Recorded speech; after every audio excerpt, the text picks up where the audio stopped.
লিডারের পিছনে সময় দিয়া ইমানকে বিক্রি করে দেয়। কিসের বিনিময়ে? 1 কাপ চায়ের বিনিময়ে, 100 টাকার সিরা নোটের বিনিময়ে। মনে করেছেন এক দলকে বিদায় করে আরেক দল এনে শান্তি পাবো? কোশ্চিনকালেও না। যতদিন পর্যন্ত খেলাফত ব্যবস্থা না আসবে, ইসলামী আইন না পাস হবে, একদল যাবে আরেক দল আসবে, শান্তি আশা করা যাবে? যারা যাবে তারাও চোর, যারা আসবে এগুলোও চোর। কথা ঠিক কি বলে? দুনিয়ার কোন নেতার পক্ষে স্লোগান নয়, স্লোগান হবে আল্লাহর পক্ষে। ঠিক কি না? ওই ময়দানেতে যেতে তোমাকে হবে, প্রয়োজনে সব রক্তটুকু জমিনেই ঢেলে দেবে। ওই ময়দানেতে যেতে তোমাকে হবে, প্রয়োজনে সব রক্তটুকু জমিনেই ঢেলে দেবে। তবুও তোমায় লড়তেই হবে, বাঁধিবে না পরাজয়। তবুও তোমায় লড়তেই হবে, বাঁধিবে না পরাজয়। বিপ্লবের জীবন দেয়া বসে থাকা নয়, সে কোনদিন আসবে না রে, করো যদি ভয়। আসবে বিজয় রক্ত আর জীবনের বিনিময়, আসবে বিজয় রক্ত আর জীবনের বিনিময়। বিপ্লবের জীবন দেয়া বসে থাকা নয়, সে কোনদিন আসবে না রে, করো যদি ভয়। শাসনের নামে কেউ বা বিশ্বে মেহনতি জনতারে, ইমানের উপর আঘাত ওরা হারিছে বারে বারে। প্রতারণার ওই ফাঁদে পড়ে মোরা জীবন করেছি ক্ষয়, প্রতারণার ওই ফাঁদে পড়ে মোরা জীবন করেছি ক্ষয়। বিপ্লবের জীবন দেয়া বসে থাকা, সে কোনদিন আসবে না রে। বিপ্লবের জীবন দেয়া বসে থাকা নয়, সে কোনদিন আসবে না রে, করো যদি ভয়। ঠিক কিনা? ভয় করবো কাকে? সত্যি তো, সত্যি তো। সামনে আবার সময় আসতেছে, একদল আসবে ভোট চাইতে। আল্লাহকে যারা ভয় করেন কোন চোরকে ভোট দিবেন না, আল্লাহকে যারা ভয় করেন দুর্নীতিবাজদেরকে ভোট দিবেন না, নয়তো আবার আরো কোন দুর্নীতিবাজরা আমাদের মাথার উপরে চলে বসবে। হ্যাঁ, আমরা কোন দলের বিরোধিতা করি না, আমরা চোর দুর্নীতিবাজদের বিরোধিতা করি। আগেও করেছি, এখনো করবো, কিয়ামত পর্যন্ত চলবে। আল্লাহর খাবো, আল্লাহর করবো, দুনিয়ার কোন মানুষের গর্ব ইনশাআল্লাহ আমরা করবো। আল্লাহ আমাদের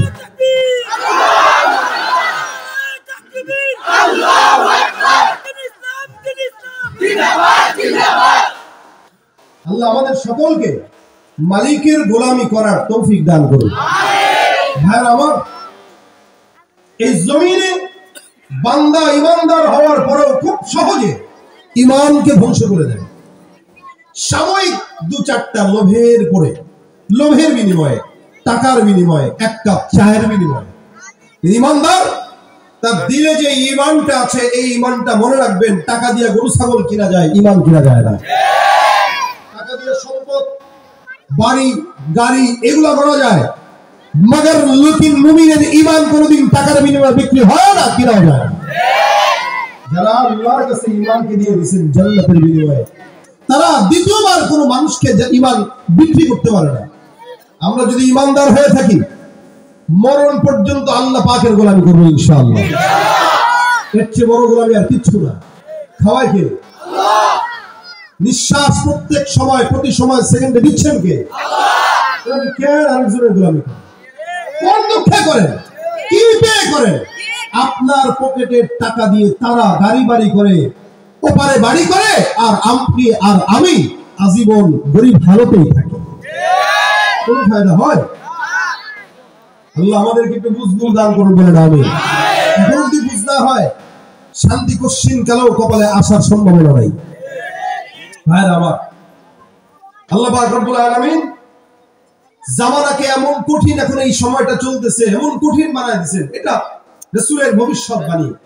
কিয়ামত যত সন্নিকটে আসবে, ঈমান রাখা কঠিন হয়ে যাবে। হাতের ভিতরে আগুনের অঙ্গার রাখাও সহজ হবে, ঈমান রাখা সহজ হবে না। রাসূল বলেন, সকালবেলা থাকবে কাফের, মুমিন বিকেল বেলা হবে কাফের। বিকেল বেলা থাকবে মুমিন, তো সকাল বেলা হবে কাফের। এই হালতটা বর্তমান সময়ে চলতেছে। এইজন্য যায় দিন ভালো আসে দিন খারাপ। আমাদের মুরব্বীরা বলতে লাগে, যায় দিন ভালো আসে দিন খারাপ। এই কথা আল্লাহ পাক নিজেও কোরআনে বলেন। আল্লাহ পাক রব্বুল আলামিন বলেন ওয়াস-সাবিকুনাস সাবিকুন উলাইকাল মুকাররাবুন, যারা সাবিকিন হয়ে গেছে, অতীতে যারা চলে গেছে, আল্লাহ পাক রব্বুল আলামিন বলেন এরা অধিকাংশ সাবিকিন যারা, এরা আল্লাহর নিকটবর্তী, জান্নাতের নিকটবর্তী। জামানা যত পিছনে অধিকাংশ মানুষ জান্নাতে, আর জামানা যত সামনে অধিকাংশ মানুষ জাহান্নামী। ফিতনার কারণে যেই বান্দা যত সামনের দিকে আগাবে, যেই বান্দার জন্ম যত রাসূলের নিকটে, সেই বান্দা তত আল্লাহর জান্নাতের নিকটে।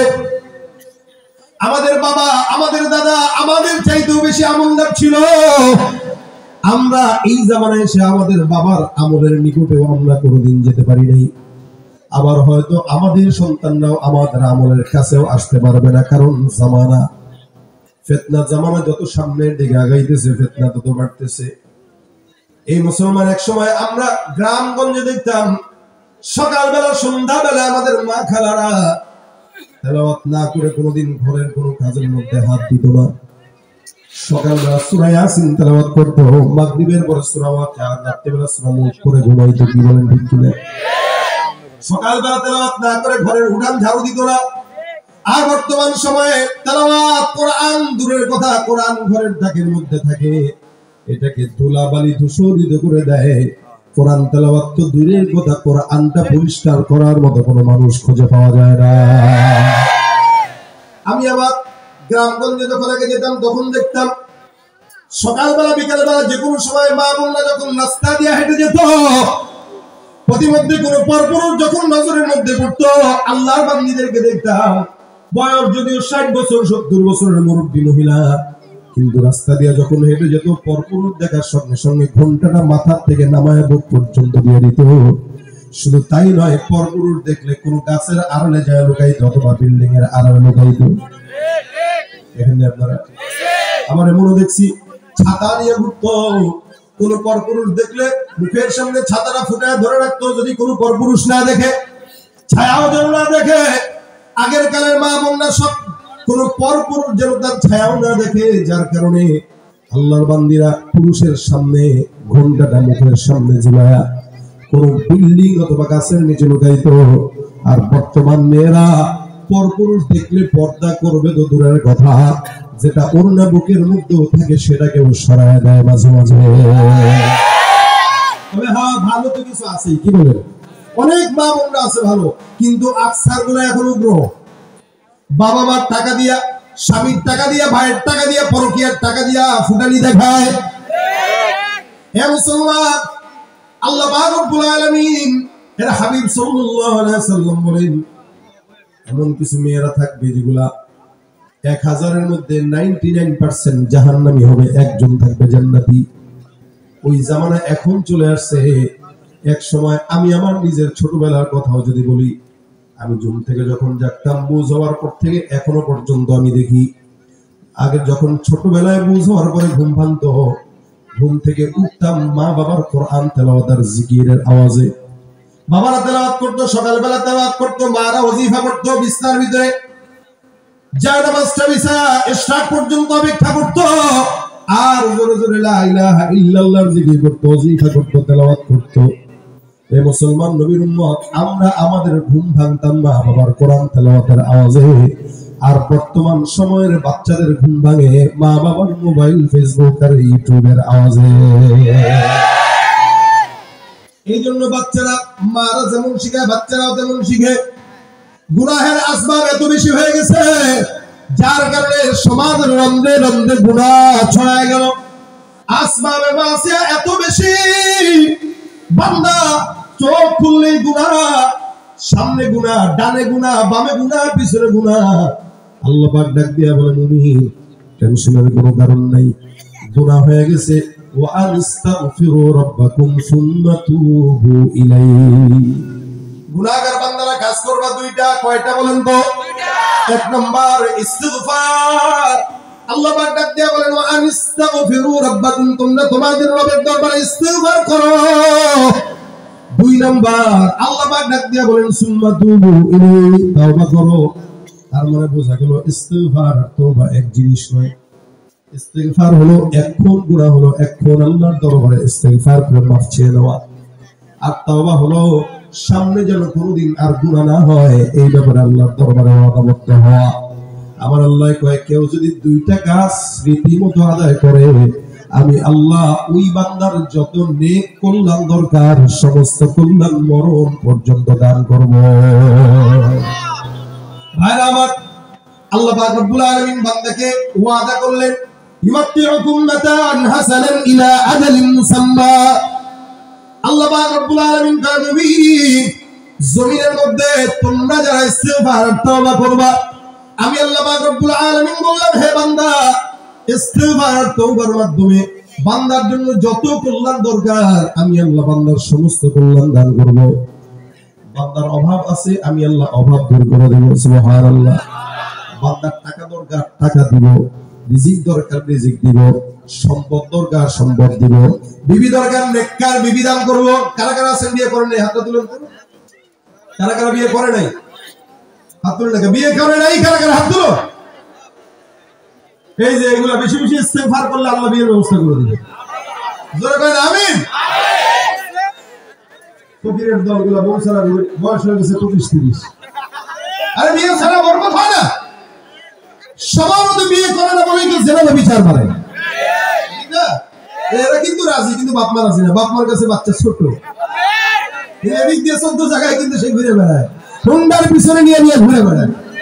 তবে বিয়ে এমন মেয়েকে করবো যে মেয়ে পর্দা পছন্দ করে, এমন মেয়েকে করবো যে মেয়ে সুন্নাত পছন্দ করে, এমন মেয়েকে করবো যে মেয়ে জিকির পছন্দ করে, এমন মেয়েকে করবো যে মেয়ে আলেম পছন্দ করে। আর সুন্দরী দেখে বিয়ে করবেন, খালি আটা ময়দাই পাবেন, ইখলাস আর তাকওয়া পাবেন না। এটা ঠিক না বেঠি? এইজন্য প্রত্যেকটা মেয়েদের জন্য এই কথা, যেই ছেলে ইসলাম পছন্দ করে তাকে বিয়ে করবে, যেই ছেলে ইসলাম পছন্দ করে না, দাড়ি পছন্দ করে না, তার বিয়ে করার দরকার নেই। কি বলেন, ঠিক না? কারণ পুরুষ বেশে নারী, নারীর বেশে পুরুষ কোন মেয়ের সঙ্গে বিয়ে হইতে পারে না। কথা বুঝেন নাই?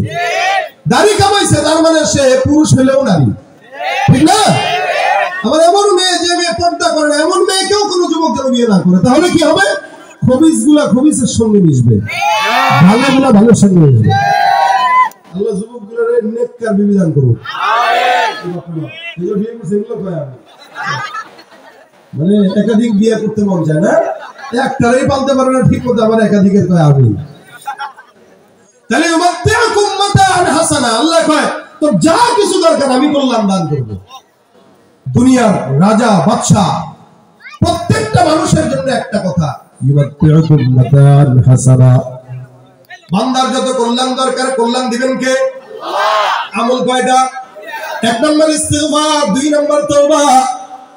আখির নবীর উম্মত হওয়ার কারণে আল্লাহ পাক রব্বুল আলামিন আপনাকে আমাকে কত ফজিলত দিয়েছেন। নবী বলেন কেউ যদি গুনাহের বোঝা মাথায় নিয়ে বলে আস্তাগফিরুল্লাহ, আল্লাহর নবী সাল্লাল্লাহু আলাইহি ওয়াসাল্লাম বলেন একবার কেউ যদি ইস্তিগফার আদায় করে জবান দিয়া, ওই বান্দা সমুদ্রের ফেনা পরিমাণ গুনাহ থাকলেও আমার আল্লাহ বান্দার সব গুনাহ মাফ করে দেয়। একবার যদি কেউ ইস্তিগফার জবান দিয়ে পড়ে আল্লাহ সব গুনাহ মাফ করে দেয়। এই জন্য আল্লাহ পাক রব্বুল আলামিন জায়গায় জায়গায় বান্দাকে ইস্তিগফারের কথা বলেন। আল্লাহ বলেন ফাকুল তুস্তাগফিরু রাব্বাকুম ইন্নাহু কানা গফফারা। হে বান্দা তোমরা ইস্তিগফার করো, নিশ্চয়ই আল্লাহ ইস্তিগফারের মাধ্যমে বান্দার জানা অজানা ইচ্ছা অনিচ্ছা গোপন সব গুনাহগুলো থেকে বান্দাকে হেফাজত করেন। সুবহানাল্লাহ। আখির নবীর উম্মত হওয়ার কারণে রাসূল ডাক দিয়া কয় বান্দা তোমরা সব নবীর আগে আগে জান্নাতে যাবা, সব নবীর উম্মতদের আগে জান্নাতে যাবা। সুবহানাল্লাহ। দুনিয়ার যত নবী আছে সমস্ত নবীর উম্মতরা থাকবে পিছে, তোমরা যারা আখির নবীর উম্মত আছো তোমরা সবার আগে আগে আল্লাহর জান্নাতে ঢুকে যাবা। আমরা আখির নবীর উম্মত হওয়ার কারণে আল্লাহ পাক সব নবীর উম্মতদের আগে আমাদেরকে কোথায় দিবেন? কোথায় দিবেন? নবী করিম সাল্লাল্লাহু আলাইহি ওয়াসাল্লাম ঘটনা বর্ণনা করেন, এ সাহাবার বাইরের দল, তোমাদের টেনশন নাই, গুনাহ যদি হয়ে যায় আল্লাহ নবী হাদিসের গল্প শোনায়, সাহাবা আজমাইন বর্ণনা করেন। নবী করিম সাল্লাল্লাহু আলাইহি ওয়াসাল্লাম বলেছেন বহু আগের জামানায় বনি ইসরাইলের জামানায় একজন আল্লাহর বান্দা একটা নয় দুইটা নয় পরপর 99টা খুন করলো। কয়টা? এখানে কেউ আছেন খুন করছেন 99টা? আছেন নি কেউ? একটা করছেন আছেন কেউ? হাত তোলেন তো। আমার ওইটা কি কওয়া যায়নি, কথা কয় না কেউ বলবে করলে? এই খুন করলে কেউ বলে? এখন যদি কই ভাই দান সৎকার করেন কি বলে সবগুলো হাত সহ পাও তুলবে, কিন্তু গুনাহ করছেন কে এটা কেউ তুলবে না। 99টা খুন করলো অন্যায়। 99টা খুন করার পর বান্দার দিলের ভিতরে একটা জিনিস আসছে যে আল্লাহ এতগুলা খুন করলাম, আল্লাহ তুমি মাফ করে দিও। বান্দা তওবা করার জন্য একটা আলেমের কাছে আবেদের কাছে যায়। খুঁজতে খুঁজতে আবেদের কাছে যায়, ডাক দেয়া বলো ভাই দুনিয়ার জমিনে 99টা খুন করলাম, আপনার কাছে বলতেছি বলেন তো আল্লাহ পাক আমাকে ক্ষমা করবে কিনা। আবেদার আলেম একটা মাদ্রাসায় করে আলেম হওয়া আর আলেম না হয়ে বিভিন্ন দাওয়াত দেওয়া মেহনত করা এক না। এই কারণে তো রাসূল বলেন ফাদলুল আলিমি আলাল আবিদি কাফাদলি আলা আবনাকুম।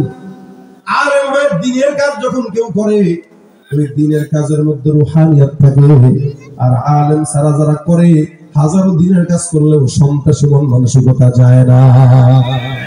এগুলো তো বিদায়ের মানে ভাইরা আমার খুব বুঝবেন।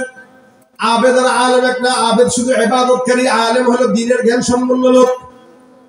আবেদের কাছে এসে ডাক দেয়া কয় হুজুর 99টা খুন করলাম, বলেন তো আল্লাহ পাক আমাকে ক্ষমা করবে কিনা। আবেদ ডাক দেয়া বলে কয়টা খুন করছেন? কয় 99টা। কয় দিরে? এত বড় গুনাহগার আমার খানকা আসছো, আমার খানকা নাপাক বানাই দিছে, তোর মতো গুনাহগারকে আল্লাহ পাক মাফ করবে না। অন্য জায়গায় যায় দেখ আল্লাহ তো আল্লাহর এমন অবস্থা হয় নাই যে তোর মতো গুনাহগারকে মাফ করা লাগবে। অথচ আমার আল্লাহ পাক রব্বুল আলামিন বলে বান্দা টেনশনের কারণ নাই। গুনাহ যদি 1000 কোটি কোটি হয় বান্দা টেনশন না করে একবার পড়বা আস্তাগফিরুল্লাহ লা তাকুনাতু মির রাহমাতিল্লাহ। আল্লাহর রহমত থেকে নিরাশ হওয়ার কথা আল্লাহ বান্দাকে আদেশ করেছেন, নিরাশ হওয়া না। এই বান্দা ডাক দেয়া কয় ভাই 99টা খুন করলেন গুনাহ মাফ হবে না। গুনাহগার বান্দা কয় তাহলে কি করব? কাঁদে সামনে মন সামনে চলে যাও। বেচারা এমনি সন্ত্রাসী মানুষ, মেজাজ খারাপ হয়ে গেল। কয় কি রে এতগুলা খুন করলাম আল্লাহ বলে মাফ করবে না, তাহলে ভালো হওয়ার দরকার কি? খারাপই থাকে। ঠিক আছে হুজুর তুমি যেহেতু বলছো আল্লাহ ক্ষমা করবে না, তাহলে তোরে আর বাঁচায় রেখে লাভ কি, তোরেও মেরে দিই। পকেটের মধ্যে চাকু ছিল, ছুরিটা নিয়ে হুজুরের পেটের মধ্যে ঢুকাই দেখা খালাস। আগে ছিল 99টা, এখন হয়েছে কয়টা? সেঞ্চুরি হয়ে গেছে। বান্দা এবার ছুরিটা ফেলাই দিয়ে কাহে কি করলাম এটা? মাফ চাইতে এসে আরো গুনাহ বানায় দিলাম না। যেটা দিয়ে মারা হয় এটা রাখা দরকার নাই, ফেলে দাও। ফেলে দিয়ে ফিকে দিয়ে আরেকজনের কাছে হাঁটতে হাঁটতে যায়, একজন আলেমের সঙ্গে দেখা। আলেমকে ডাক দেয়া কয় হুজুর 99টা খুন ছিল, একজনের কাছে গেছি আপনার মতো আল্লাহ বলে মাফ করবে না, মেজাজ গরম হয়ে গেছে মেরে দিছি। এখন আপনার কাছে আসছি, বলেন আল্লাহ মাফ করবে কিনা। কয় কোনো টেনশন নাই, মাফ রেডি। লাগবে না বেচারা কে হুজুর ভয় পেয়েছেন নি, আপনার মারতাম না, ছুরি টুরি আনি নাই। কারে কোনো টেনশন নাই। কয়টা করছেন? 100টা। কারণ 100 যদি করেন 100টা কেন 1 কোটিটাও যদি করেন গুনাহ তো একটা জায়গায় শেষ হয় নাকি? সীমা আছে না? প্রত্যেকটা অপরাধের সীমা আছে কিনা? নাই। একটা জায়গায় তো খালাস হয়, একটা জায়গায় তো শেষ হয়, যেখান থেকে হেলিকপ্টার উঠে লাগে। সেকেন্ড পরে গন্ডারের মতো মায়ের আমার দেখেন 100টা খুন করলো বলে তোমার 100টা খুনের চাইতে যদি 1 কোটিটাও খুন হয়ে যায়, তোমার 1 কোটির খুন যেখানেই শেষ, আমার আল্লাহ পাক রব্বুল আলামিনের দয়া সেখান থেকেই শুরু। আমার পয়গম্বর ডাক দিয়ে কয় রহমত মহব্বত ভালোবাসা প্রেম আমার আল্লাহ যখন বানায় এটাকে 100 ভাগে ভাগ করা হয়। কয়শো ভাগ? 100 ভাগে ভাগ করার পর আল্লাহ নবী সাল্লাল্লাহু আলাইহি ওয়াসাল্লাম বলেন 1 ভাগ মহব্বতকে গোটা দুনিয়ার জমিনে আল্লাহ পাক ছড়ায় দেয়। 1 ভাগের মধ্যেই আল্লাহ পাক নবী মুহাম্মদ রাসূলুল্লাহর মধ্যে কিছু বয়ান। 1 ভাগের মধ্যে আল্লাহ পাক পয়গম্বরের ভিতরে প্রায় 99% মহব্বত দিয়ে দিয়েছেন। বাকি যে এক ভাগ থাকলো, এই এক ভাগের ভিতরে জিন্নাতের মধ্যে, ফেরেশতার মধ্যে, ইনসানের মধ্যে, মাখলুকাতের মধ্যে ছড়ায় দেয়। 100 ভাগের এক ভাগটা গোটা জমিনের মধ্যে ছড়ানোর পর বাকি থাকে কয় ভাগ? নবী বলেন 99 ভাগ। আল্লাহ নবী সাল্লাল্লাহু আলাইহি ওয়াসাল্লাম বলেন বাকি 99 ভাগ মহব্বত, ভালোবাসা আল্লাহ পাক শুধুমাত্র বান্দাকে ক্ষমা করার জন্য আল্লাহর কাছে রেখে দিয়েছে।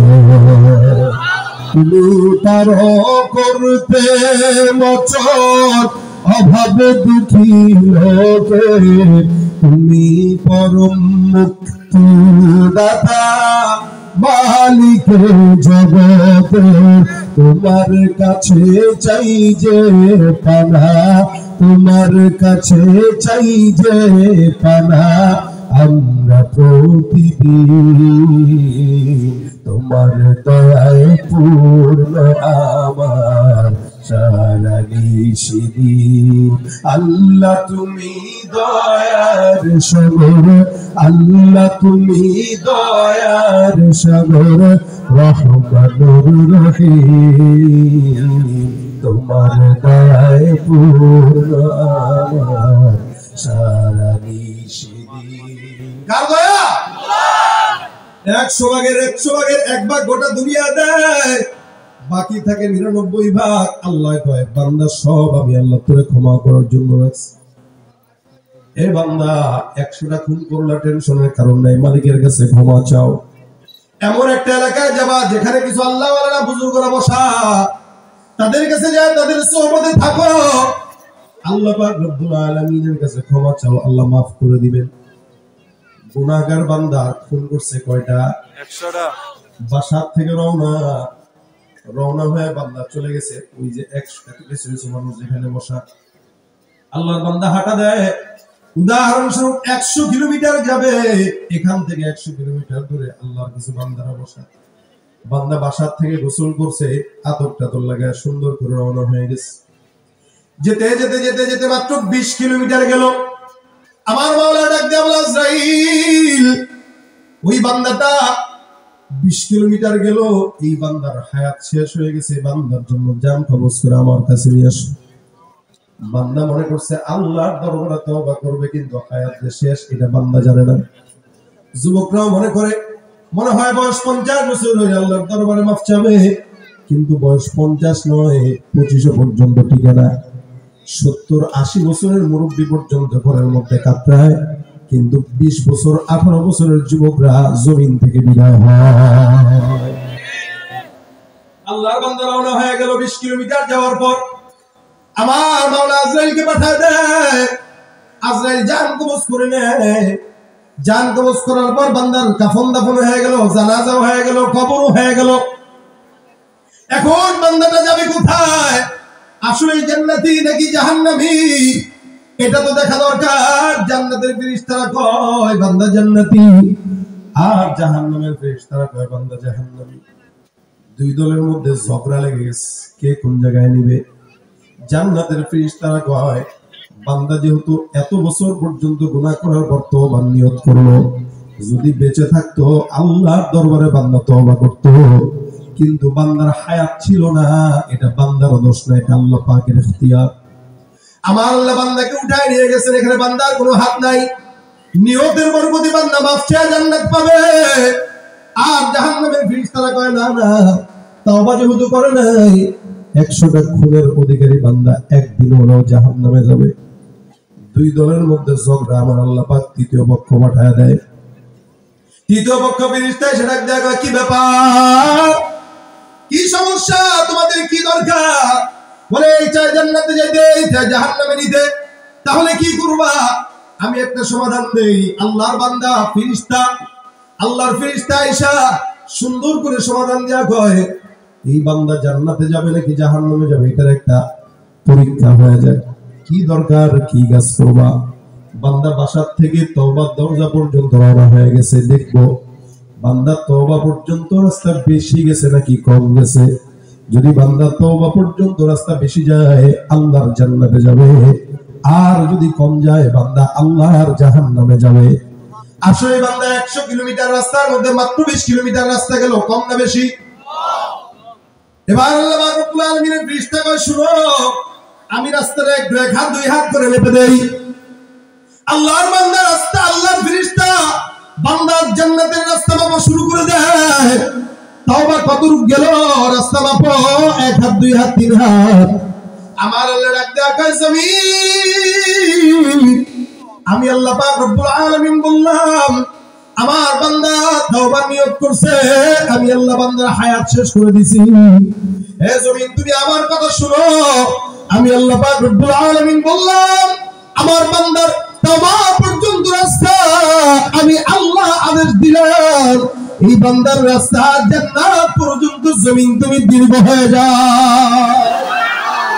আল্লাহর আদেশে জমিন লম্বা হওয়া শুরু করে দিল ফেরেশতা এক হাত দুই হাত তিন হাত করে রাস্তা আগায় তাকায় দেখে আল্লাহর বান্দার রাস্তাটা জান্নাত পর্যন্ত দীর্ঘ লম্বা হয়ে গেছে বন্দেগানে খাস আল্লাহ মুনগুয়ুব দরজা জানে জওয়াসি সুলকুল জলসর শুবুই পিরান শনিদি চরাদর চাহে কি নানস নবীদি আল্লাহ পাক রব্বুল আলামিনের কাছে যৌবনের তওবা যৌবনের ইবাদত অনেক বেশি কবুল হয় এই বান্দা তওবা করে নাই কিন্তু নিয়ত করার কারণে আল্লাহ পাক রব্বুল আলামিন বান্দার জান্নাতের রাস্তা সহজ করে দিয়েছে ফেরেশতা মাপতে মাপতে তাকায় দেখে বান্দার জান্নাত পর্যন্ত রাস্তা চলে গেল আমার আল্লাহ কয় বান্দার রাস্তা কোন দিকে বেশি ফেরেশতারা কয় আল্লাহ জান্নাত পর্যন্ত বেশি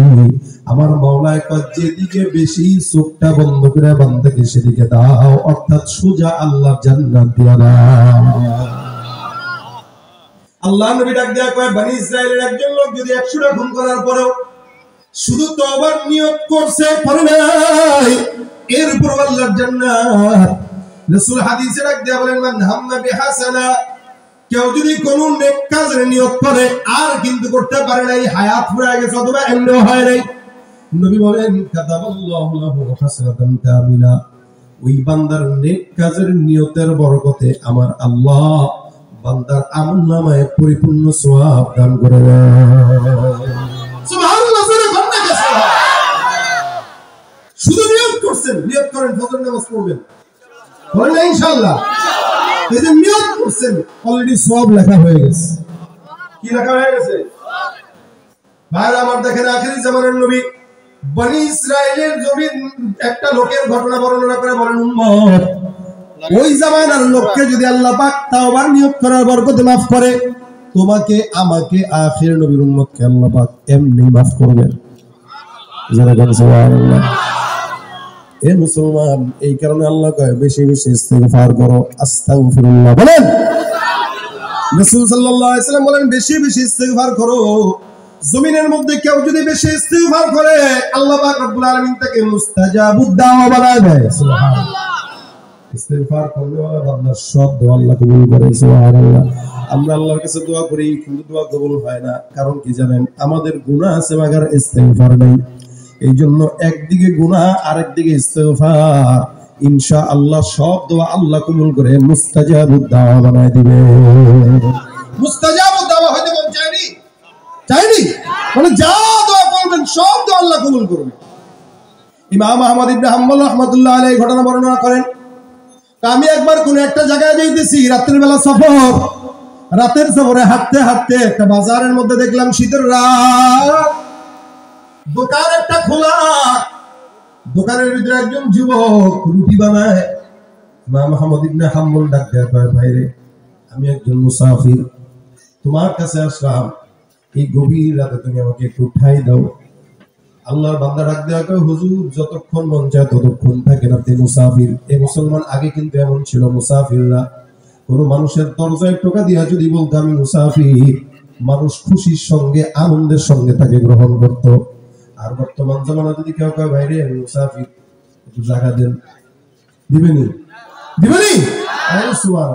রাত 3টার দিকে যদি যায় ভাইরে আমি আইছি কোবারে ডাকাইতেছে ডাকাই কি কথা ঠিক না কারণ চোর চোরটায় ভরে গেছে বাংলাদেশ এখন কি বাড়ছে না কমছে আগে চেয়ে আরো বাড়ছে আগে তো একটা লেভেলে ছিল এখন লেভেলের বাইরে চলে গেছে বুঝতে বললাম যদি আজীবন এই দলকে বসা ওই দলকে নামান, কোরআন ছাড়া, সুন্নাত ছাড়া, ইসলামী আইন ছাড়া কিয়ামত পর্যন্ত সরকার পালন করবেন, লালন করবেন, পাল্টাবেন, আল্লাহর কসম শান্তি আশা করা যাবে। জানা যাবে যারা আসবে একই পাখির দুই ডানা, যাদের হাতে যায় ক্ষমতা, দেশ যেন বাপের ভিটা, রক্ত চেয়ার শুরু করে বিদেশিদের কাঁচাটা। যাদের হাতে যায় ক্ষমতা, দেশ যেন বাপের ভিটা, রক্ত চেয়ার শুরু করে বিদেশিদের কাঁচাটা। বিদেশিদের কথা মতো চালায় ওরা নিজের দেশ, বিদেশিদের কথা মতো চালায় ওরা নিজের দেশ। দেখতে দেখতে ঘুমায় গেল আমার সোনার বাংলাদেশ। ঠিক না? একে একে সব দেখেছি, সবার দেখা হলো শেষ। দেখতে দেখতে ঘুমায় গেল আমার সোনার বাংলাদেশ, দেখতে দেখতে ঘুমায় গেল। মুসলমানের দেশটা মোদের আছে খাতা কলমে, দোষের দোষী যে বাজারে শাস্তি পায় যে আলেমে। মুসলমানের দেশটা মোদের আছে খাতা কলমে, দোষের দোষী যে বাজারে শাস্তি পায় যে আলেমে। ওরা ইসলাম বেচে ক্ষমতাটা পাকা পোক্ত করে বেশ, ইসলাম বেচে ক্ষমতাটা পাকা পোক্ত করে বেশ। দেখতে দেখতে গুন্ডায় গেল আমার সোনার বাংলাদেশ, দেখতে দেখতে গুন্ডায় গেল আমার সোনার বাংলাদেশ। কেউ দিল না সবাই নিল, আমরা যে কলের বলদ, সারা বছর নেয় না খবর, নির্বাচনে খুদার। তার মানে এটা বাস্তব। কেউ দিল না সবাই নিল, আমরা যে কলের বলদ। সারা আলহামদুলিল্লাহ সারা বাংলাদেশে অনেক হুজুর চেয়ারম্যান আছে, আমাদেরই বন্ধু বান্ধব আছে, কি বলেন? আমার এলাকায়ও আছে, মাগুরাতেও আছে, বরিশালেও আছে, আরো এছাড়া অনেক এলাকায় আছে। এদের বিরুদ্ধে চুরির একটা অভিযোগ দেখাতে পারবেন না। কারণ কি জানেন? এগুলা সব মানুষ, কথা কয় না। আর যেগুলোর বিরুদ্ধে চোর, এই ডাকাতি, দুর্নীতির অভিযোগ, এগুলো মানুষ নাই, মানুষের লেভেল আছে, সব জানোয়ার। কেউ দিল না সবাই নিল, আমরা যে কলর বলদ, সারা বছর নেয় না খবর, নির্বাচনে খুব দরদ। নির্বাচনের আগে নেতা ধরে কত রকম বেশ, দেখতে দেখতে ঘুরে গেল আমার সোনার বাংলাদেশ। একে একে শেষ করেছি, সবার দেখা হইল শেষ। দেখতে দেখতে ঘুরে গেল আমার সোনার বাংলাদেশ, দেখতে দেখতে ঘুরে গেল আমার সোনার বাংলাদেশ। আর দেখা নয় এবার শিখা জ্বালিয়ে দাও বিদ্রোহের, চোখের পানির বদলে এবার খুন ঝরিয়ে দাও বুকে। আর দেখা নয় এবার শিখা জ্বালিয়ে দাও বিদ্রোহের, চোখের পানির বদলে এবার খুন ঝরিয়ে দাও বুকে। আবার জাগো বীর জনতা ফিরে পেতে সেই সে দেশ, আবার জাগো বীর জনতা ফিরে পেতে সেই সে দেশ। দেখতে দেখতে গোল্লায় গেল আমার সোনার বাংলাদেশ, দেখতে দেখতে গুন্ডায় গেল আমার সোনার বাংলাদেশ। কেউ এখানে তো সব ধরনের লোকই আছে, কি বলে?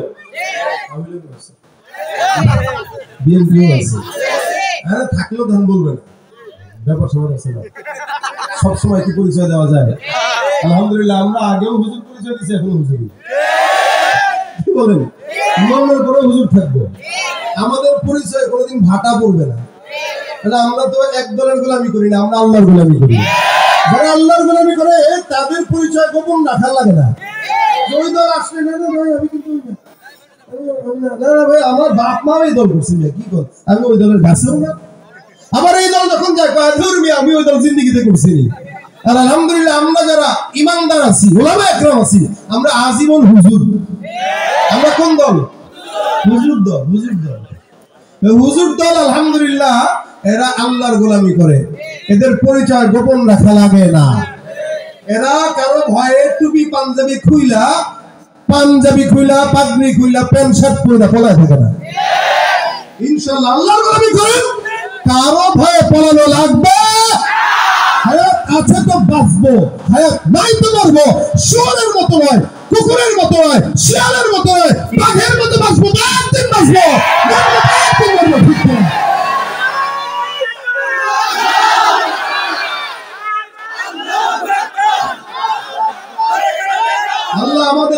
ইমানদার বানাক, আল্লাহর গোলামি করার তৌফিক দান করুন। মুস্তাজাবুদ দাওয়া হতে চাইতো কার গোলামি করে?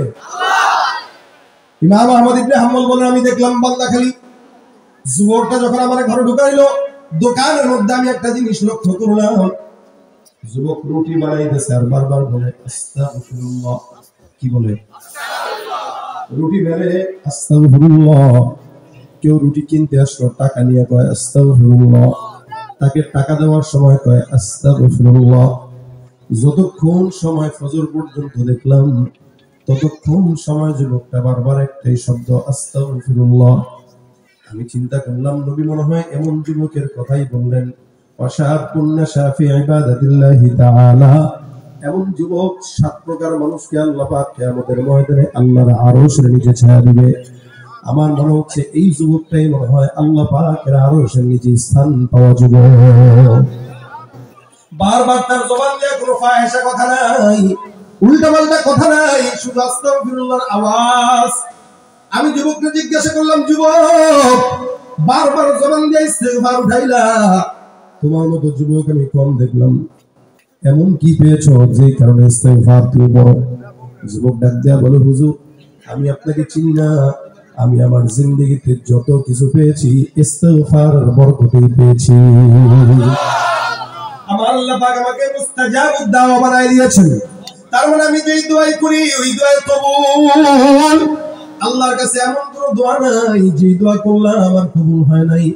সব দোয়া আল্লাহ পাক রব্বুল আলামিন কবুল করে নিয়েছেন।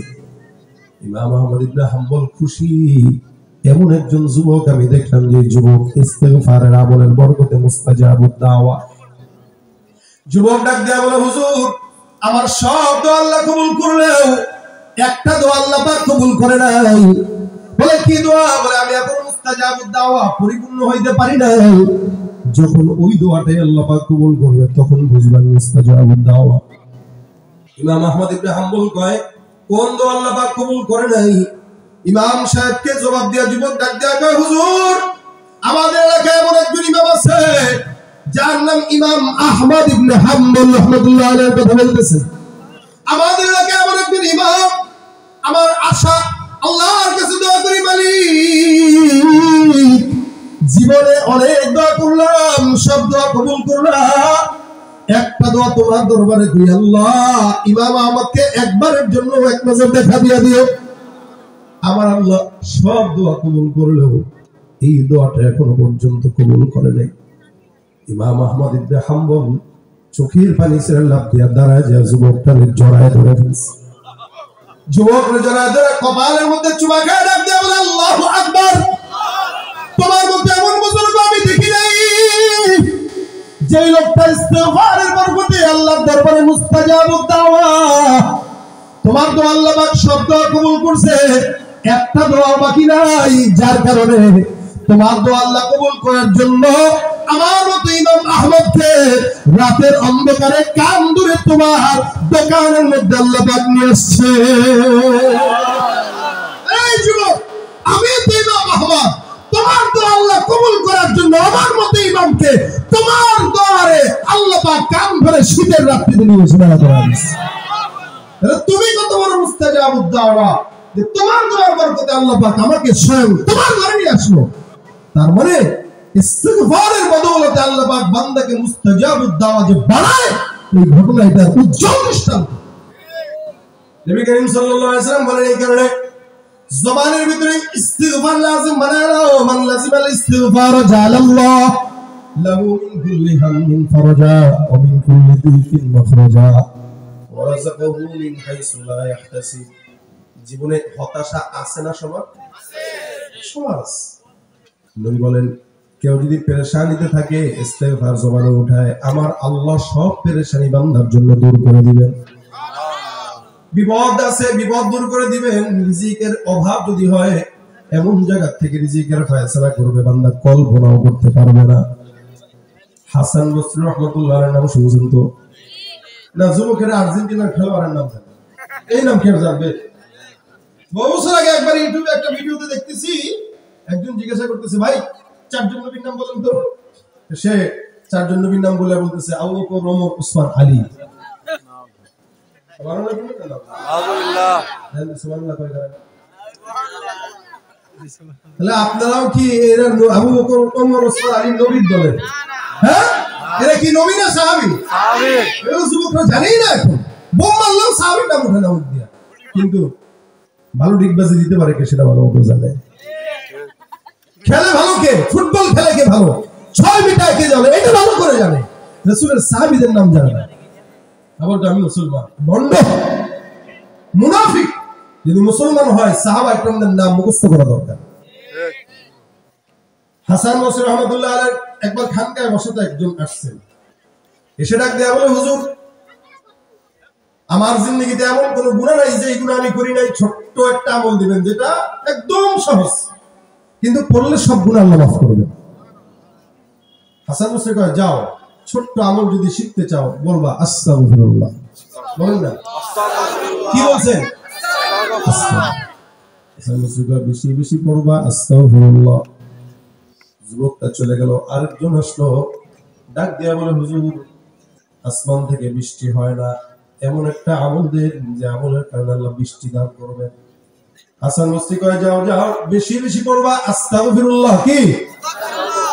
আরেকজন আসলো, ডাক দিয়া বলে, হুজুর আমার সম্পদ নাই, দোকান আছে বেচা কিনা হয় না, এমন একটা আমল শিখায় দেন যে আমলের কারণে আল্লাহ পাক দোকানের মধ্যে বরকত দান করবেন, বেচা কিনায় বরকত দান করবেন, সম্পদেও বরকত দান করবেন। হাসান বসরি কয়, যাও যাও বেশি বেশি আস্তাগফিরুল্লাহ পড়ো। আরেকজন আসলো, ডাক দিয়া কয়, হুজুর আমার সন্তান নাই, এমন একটা আমল শিখায় দেন যে আমলের কারণে আল্লাহ পাক সন্তান দান করবেন। হাসান বসরি রহমাতুল্লাহ আলাইহি কয়, যাও যাও বেশি বেশি কি পড়ো আস্তাগফিরুল্লাহ। আমাদের তো কিছু কিছু মানুষ আছে যারা সন্তান না হইলে সোজা খাজা দরবারে মাজারে দৌড় দেয়। বাবারে যায় কাব্বাকে বোর্ডে নিয়েছে ফু দিয়া দেন, কই ফু দিব? এই বউরে গায়ে ফু দিয়া বাচ্চা হয়? কথা কয় না। বাবার দরবারে গেলে বাচ্চা হবে? মনে করেন বাবা অনেক সময় কইছে যে আমি থেকে ফেলে রেখে দাও, খানকায় বউরে নিয়ে আসছো তো আগে থেকে ফেলে রেখে দাও 3 দিনের, 3 দিনের এতে কাফে বাবার দরবারে যদি রাখেন, সন্তান যদি হয় এটা আপনার না আপনার বাপের সন্তান। কথা কয় না। সন্তান চাইতে হলে মাজার কার দরবার? যারা বলেন কার? পীরগিরিয়ার মাজার পূজা চলছে দেশটা জুড়িয়া, শিরকিয়ার ভণ্ডামিতে দেশটা গেছে মরিয়া, হাজার কলকি টান মারিয়া দেখে হাজার সাহাব ওরা শিক্ষিত শয়তান, ওরা শিক্ষিত শয়তান, ওরা শিক্ষিত শয়তান, ওরা শিক্ষিত শয়তান। সন্তান যাবো কার কাছে? আল্লাহ। আরেকজন এসে কয়, হুজুর সম্পদে কি বলে ক্ষেতের মধ্যে ফসল নাই, এমন দোয়া শিখায় দেন যে দোয়ার বরকতে ফসলে বরকত হবে। হাসান বসরি বলেন, যাও যাও বেশি বেশি পড়ো আস্তাগফিরুল্লাহ। ভারতম করে কয়, আলু দিবে না পেঁয়াজ দিবে না, আমরা কই তো পেঁয়াজেরও দরকার নাই, আলুরও দরকার নাই, বাংলাদেশের পেঁয়াজ খায় তো মান্দা শেষ করতে পারি না, ঠিক না? ভাই তোরা গাঁজা দেওয়া বন্ধ কর, গাঁজার কারণে আমাদের যুব সমাজ নষ্ট। আমরা যে ইলিশ আর এটা সুতরাং তাদের উপর আমাদের নির্ভর করার কোন যুক্তিকতা নাই। আমাদের দেশের ফসল আছে না নাই? এমন কিছু ফসল নাই যেটা বাংলাদেশে হয় না। আলহামদুলিল্লাহ এদেশের মাটি উর্বর, এদেশের মানুষও খেটে খাওয়া, এরা সবকিছুই পারে আল্লাহর রহমতে, ঠিক না? কি বলে ফসল যদি বরকত না হয় কি করবেন? আরেকজন আসলো এসে কয়, হুজুর আমাদের নদী নালাতে পানিটা শুকিয়ে গেছে, একটু আমলটা বলবেন। যাও আস্তাগফিরুল্লাহ বলো। সবাই এই আমল কয়টা? একজন হুজুর বুঝলাম না একটা আমল কেন দিলেন? হাসান বসরি বলেন যে আমলটা দিলাম এই আমলটা আমার দেওয়া আমল নয়, আমার আল্লাহ কোরআনে গোটা দুনিয়ার বান্দাকে এই আমলটা দিয়েছে। আমলটা দিয়েছেন কে? আল্লাহ পাক ডাক দিয়া বলেন, ফাকুলতু আস্তাগফিরু রাব্বাকুম ইন্নাহু কানা গফফারা ইউরসিলিস সামাআ আলাইকুম মিদরারা ওয়া ইউমদিদুকুম বিআমওয়াল ওয়া বানিন ওয়া ইয়াজআল লাকুম জান্নাতিন ওয়া ইয়াজআল লাকুম আনহারা। আল্লাহ পাক ডাক দিয়া কয়, বান্দা গুনাহ যদি হয় ইস্তেগফার করো, সব গুনাহ আমি আল্লাহ ক্ষমা করে দিব। ফাকুল তুস্তাগফিরু রাব্বাকুম, তোমরা তোমাদের রবের কাছে ইস্তেগফার করো, ইন্নাহু কানা গফফারা, নিশ্চয়ই আল্লাহ ক্ষমাশীল, সব গুনাহ ক্ষমা করে দিবেন। সুবহানাল্লাহ। আয়ুমদিদুকুম বিআমওয়াল ইউরসিলিস সামা আলাইকুম মিদরারা, আসমান থেকে যদি বৃষ্টি না হয়, বৃষ্টি দিবেন কে? আল্লাহ। আয়ুমদিদুকুম বিআমওয়াল, সম্পদ যদি না থাকে ইস্তেগফার করে সম্পদ দিবেন আল্লাহ। সন্তান যদি না থাকে অবালিন, সন্তান যদি না হয় বিবির ব্যবস্থা আস্তাগফিরুল্লাহ করতে তুমিও পড়ো, আমার আল্লাহ কয় সন্তানের ব্যবস্থাও করে দেব আমি আল্লাহ। ওয়াজআল লাকুম জান্নাত ওয়াজআল লাকুম আনহারা, ফসলের মধ্যে এমন বরকত দিব জান্নাতের মতো মনে হয়ে যাবে। শুধু তাই নয়, নদী নালা পাহাড়গুলো যেগুলো, নদী নালা খাল বিলগুলো যেগুলো পানি শূন্যতায় থাকবে, সবগুলোতে পানি ভরপুর করে দিব। ওয়াদাটা দিয়েছেন কে? আল্লাহ। লা তাবদীলা লিকালিমাতিল্লাহ, আল্লাহর ওয়াদা কোনোদিন পরিবর্তন হয় না। তার মানে ছয়টা জিনিস আমাদের সবার দরকার আছে কিনা? সম্পদ, সন্তান, সবকিছু আমাদের দরকার।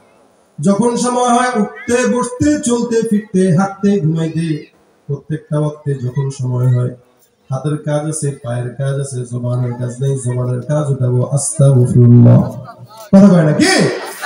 জবান দিয়ে উঠাবো আস্তাগফিরুল্লাহ, বসে রয়েছে আস্তাগফিরুল্লাহ, রিকশা চালাইতেছি আস্তাগফিরুল্লাহ, রাজনীতি করতেছি আস্তাগফিরুল্লাহ, দোকানে বসা আস্তাগফিরুল্লাহ। এই মুসলমান টাকা কামানোর সময় ব্যবসা বাণিজ্য করবেন আস্তাগফিরুল্লাহ। মনে রাখবেন, বেলাইনে টাকা কামাইলে সম্পদ টিকে না, আর লাইনে টাকা কামাইলে সম্পদ 14 পুরুষ হয়ে যেতে পারে। যারা দুর্নীতি করে, জনগণের টাকা চুরি করে টাকা কামায়, ওদের ক্ষমতা যতদিন থাকে টাকা ততদিন থাকে, ক্ষমতা নাই বাড়ি ঘর সব পুরাই জ্বালা দেয়। বেলাইনে কামাইছে, আর লাইনে কামাবেন, ইস্তেগফার করে কামাবেন, যেটা আসবে এটা আল্লাহর তরফ থেকে আসবে। এটা মোটামুটি আপনার 14 পুরুষ খেয়ে যাবে, শেষ হবে না, কারণ এটা আল্লাহর তরফ থেকে আসছে। এখানে আজকের এই মজমায় যত মানুষ আছেন, প্রত্যেকটা মানুষের জন্য কথা একটাই, হাতের কাজ আছে, পায়ের কাজ আছে, জবান দিয়ে গীবত করা ছাড়া আমরা আর কোনো কাজ পাই না। এজন্য খালি গীবত শেখায়ত করি, নারী পুরুষ সবাই মিলে যখন সময় হয় আস্তাগফিরুল্লাহ, কি এটা লাজম বানাই না। ইনশাআল্লাহ এই জিন্দেগির যত হতাশা, বিপদ, মুসিবত আল্লাহ সব দূর করে দিবেন। মা বোনরা বাচ্চাকে দুধ পান করানোর সময় পড়বে আস্তাগফিরুল্লাহ। আমাদের মারা তো মাশাআল্লাহ দিলে বর্তমান ডিজিটাল 2025 এর মতো, এরা বাচ্চাকে দুধ পান করাইতে গেলে ইউটিউবের ভিডিও দেখে আর খাওয়ায়, টিকটক দেখে আর খাওয়ায়, টিকটক করে আবার দুধ পান করায়। কত বড় বেহায়া বেলাজা হইলে পরে নারীর জাত এই কোয়ালিটিতে যায়। আল্লাহ পাক প্রত্যেকটা মা বোনদেরকে জন্য নিষ্পাপ রাখে। মায়েদের পেট নিষ্পাপ তো সন্তান নিষ্পাপ, মায়েদের পেট পচা তো সন্তান পেস্তিন হয়ে যাবে। এই জন্য প্রত্যেকটা হালতে নিজেরা পড়বেন, বিবিদেরকেও পড়াবেন, আমলি মুহাসাবা করবেন। প্রত্যেক দিন কমাস কম 100 বার নবী ইস্তেগফার করতেন। নবীর তো কোনো গুনাহ নাই, মাসুম। মাসুম হওয়ার পরে যদি 100 বার পড়ে, আমাদের তো 1 কোটি বার পড়া দরকার। আমরা পড়ি কয়বার? মনেই তো থাকে, গীবত করে তো ভুল পাই না, ইস্তেগফার করার টাইম করি। এই জন্য যখন সময় হয় জবান দিয়া আস্তাগফিরুল্লাহ, 5 ওয়াক্ত নামাজের পর 20 বার করে পড়ে 100 বার হয়ে যায়। 5 ওয়াক্ত নামাজের পরে 20 বার পড়লেও 100 বার হয়ে যায়। এজন্য আজকে থেকে নিয়ত করেন, যতদিন বাঁচবো ইস্তেগফার করব। কারা কারা? ইনশাআল্লাহ, ইনশাআল্লাহ। আল্লাহ আমাদেরকে কবুল করে বলেন আমিন। এই নিয়ত করছেন না, নিয়ত করার সাথে সাথেই আল্লাহ পাক সওয়াব লিখে দিয়েছেন। সুবহানাল্লাহ। করলে তো সওয়াব থাকবে, কয় গুণ? বলে 70 গুণ। কয় গুণ? বলে 700 গুণ। এর চাইতেও বেশি। সুবহানাল্লাহ। মায়েদের কাছে আওয়াজ পৌঁছছে, আপনাদের কাছে আওয়াজ পৌঁছছে। এই আমলটা বাসা পর্যন্ত না, কবর পর্যন্ত। বলেন না ইনশাআল্লাহ? ইনশাআল্লাহ। আল্লাহ কবুল করে বলেন আমিন। জবান দিয়া কারো গীবত নয়, শিকায়েত নয়, কারো বিরোধিতা নয়। যখন সময় হয় নিজের গুনাহ নিয়ে নিজে চিন্তা করব। রাজি আছি ইনশাআল্লাহ? ইনশাআল্লাহ। আল্লাহ কবুল করুন, আজকের মজমাকে কবুল করুন, মাদ্রাসার মাহফিল মাদ্রাসাকে কবুল করুন, যারা আয়োজন করেছে টাকা দিয়ে, শ্রম দিয়ে, মেধা দিয়ে, বুদ্ধি দিয়ে সবাইকে কবুল করুন। এই ওয়াজ হলো এই শেষ। তার মানে যা এতক্ষণ শুনছেন সব যদি ভুলে যান কোনো আপত্তি নাই। এটা বাসা পর্যন্ত নিতে পারবেন তো ইনশাআল্লাহ? ইনশাআল্লাহ। বাস এটা হলো মূল ওয়াজ। একটা মানুষ যদি 10 জন যদি 100 জন যদি আজকের এই মজমা এখান থেকে আমলের নিয়ত করে বাসা পর্যন্ত যায়, কামিয়াবি এই জায়গাতেই। বসেন, আপনি বসেন। আচ্ছা বসেন, সমস্যা নাই, দেখছে আল্লাহ দেখবে ইনশাআল্লাহ। বসেন। তাহলে ভাই এই যে ইস্তেগফার দিছি এটা পড়েন, আল্লাহ কবুল করবে। ভাইরা আমার, আল্লাহ পাক এই ঢাকা শহরের মাহফিল আমরা যারা বসছি, মাহফিল বড় কথা না, ওয়াজ দীর্ঘ করা বড় কথা না, দীর্ঘ রাত করাও বড় কথা না।